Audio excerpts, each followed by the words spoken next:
गुरुचाप बलय ओडिशा को आनीदेव भयंकर शीत। हाँ आज्ञा उत्तर भारत में गुरुचाप बलय सृष्टि होवार संभावना रही। यार प्रभाव में उत्तर भारत ठंडा भी ओडिशा मध्य प्रवेश कर संभावना रही।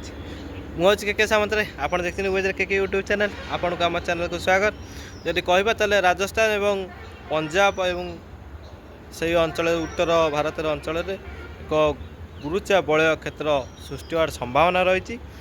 यार प्रभाव में जदि कहबा ताले गुरुचाप बलय घंटा घंटा जमी बुली थाए ठीक से ही भाव में ये बुल जहाँफल कि वायुर दिग परिवर्तन घट उत्तर भारत वायु ओडिशा मध्य प्रवेश कर ठंडा वायु जेहेतु ओडिशा मध्य को लगातार भाव 6 ରୁ 8 दिन पर्यंत ओडिशा मध्य प्रवेश कर जहाँफल कि ओडिशार तापमात्रा द्रुत गति में ह्रास घट जहाँफल कि ठंडार प्रकोप बुद्धि घट शीतर प्रकोप बुद्धि घट।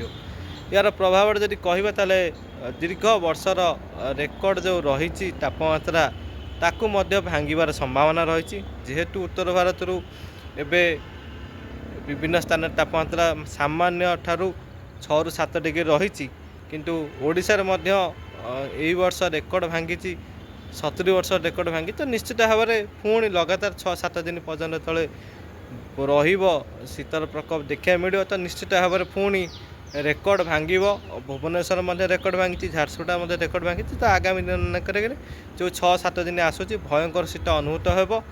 मुख्यतः जदि कारण कहबा ताले बरफ बा तुषारपात उत्तर भारत में सेते हेई नहीं जेते हवा कथा किंतु शीतर मात्रा अधिक रही।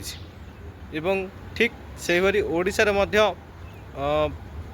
उत्तर भारत वायु प्रभावित हवा फल ठंडा और शीतर प्रकोप अधिक रही। विभिन्न स्थान तापमात्रा 5 ରୁ 6 डिग्री और 10 ରୁ 13 डिग्री मध्य देखा मिलूँ।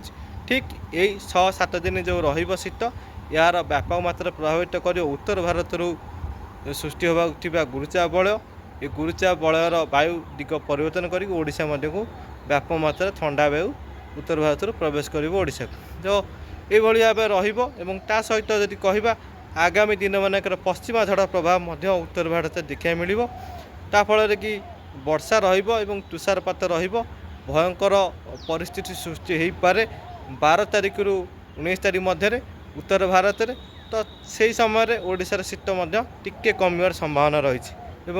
16 ରୁ 18 20 मध्य आउ एक घूर्णिबल बा लघुचाप क्षेत्र दक्षिण पूर्व बंगोपसागर दक्षिण पश्चिम बंगोपसागर सृष्टि होवार संभावना। तो यही परिस्थिति उपजी पारे। तो सतर्क रुहतु हठात ठंडा गायब हवा ये सृष्टि हो पारे किंतु ठंडा आसूची निश्चित भाव में शीतर प्रकोप अधिक आगामी 8-10 दिन पर्यंत। तो सतर्क रही था जदि भी किसी अपडेट आसे निश्चित भाव में मुझे अपडेट देवी। देखुन चैनल को सब्सक्राइब कर लाइक शेयर करेंगे। रही नमस्कार।